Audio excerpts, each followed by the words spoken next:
Les idées de sortie, c'est ici. Ça vaut le détour sur France Bleu Provence. Samedi et dimanche, Riez devient la capitale provençale du géocaching. Bonsoir Yves Amat.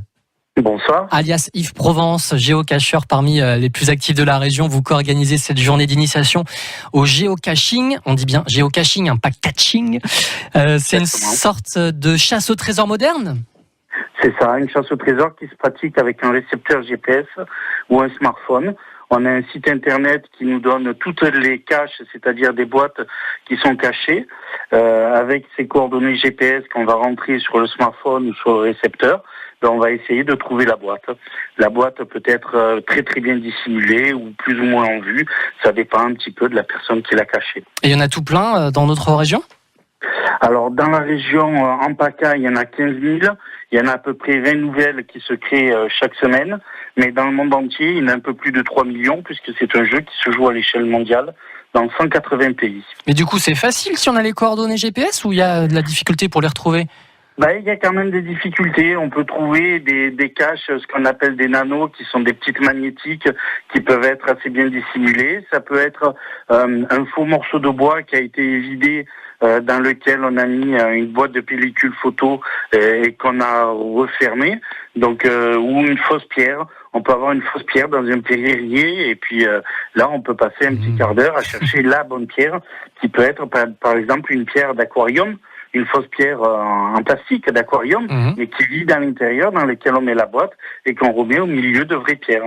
Alors samedi, en venant à Riez, donc c'est en Haute-Provence, au port des Gorges du Verdon, pas très loin de Manosque, le but est de trouver le code pour déverrouiller un cadenas sur une boîte.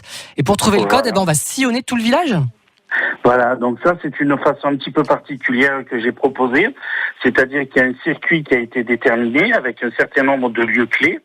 Les géocacheurs, ceux qui vont s'initier au géocaching, comme les géocacheurs confirmés, vont suivre cet itinéraire. À chacune des étapes, il y a une question qui leur est posée. La réponse est sous forme numérique, donc faudra compter quelque chose, 1, 2, 3.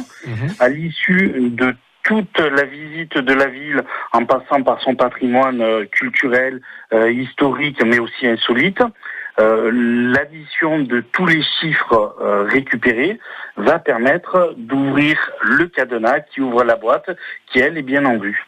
Bon, il sera sûrement question de gypserie ou encore de colonnes de Riez, la période antique. On sait que ça fait partie du patrimoine. Alors, au-delà du géocaching, il y a aussi un safari photo qui est organisé, c'est-à-dire du waymarking. C'est une activité qui est très complémentaire au géocaching et qui est organisée par la même entreprise, qui est Groundspeak aux États-Unis. Donc là, les gens vont suivre le même itinéraire et au point clé en question, il faudra qu'ils prennent une photo de ce point clé et qu'ils la publient sur le site internet du waymarking.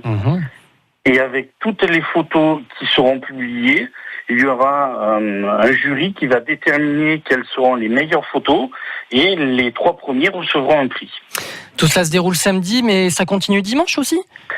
Alors samedi, c'est le gros de la journée, puisque entre 9h et 11h30, on va accueillir les gens, les initiés au géocaching, leur expliquer comment ça fonctionne, leur donner le plan et la liste des questions.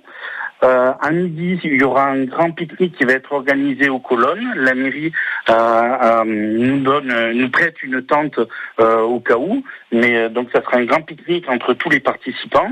L'après-midi, à nouveau, ça sera du géocaching et du waymarking et le fameux concours du safari photo. Le soir, il y aura un repas qui est prévu dans un restaurant de Riez. Et le lendemain à midi, pour ceux qui n'ont pas fini, il y aura un pique-nique qui sera organisé auprès de la chapelle Sainte-Maxime. La participation est gratuite ? La participation est gratuite pour les 3 activités, c'est-à-dire le géocaching, le waymarking et le concours photo. Mais au-delà, il y a aussi des caches qui vont sortir puisque c'est un event géocaching. Traditionnellement, quand il y a un event, il y a une multitude de caches qui sortent. Donc là, il y aura une 20aine de caches surprises que personne ne connaît et qui seront proposées également pour les nouveaux joueurs comme pour les joueurs un peu plus chevronnés. Merci à vous Yves Provence, co-organisateur de ce week-end d'initiation et de découverte du géocaching. C'est à Riez ce week-end, donc samedi, dimanche, mais surtout samedi dès 9h. Rendez-vous à la salle Magliano Alfieri derrière la gendarmerie de Riez.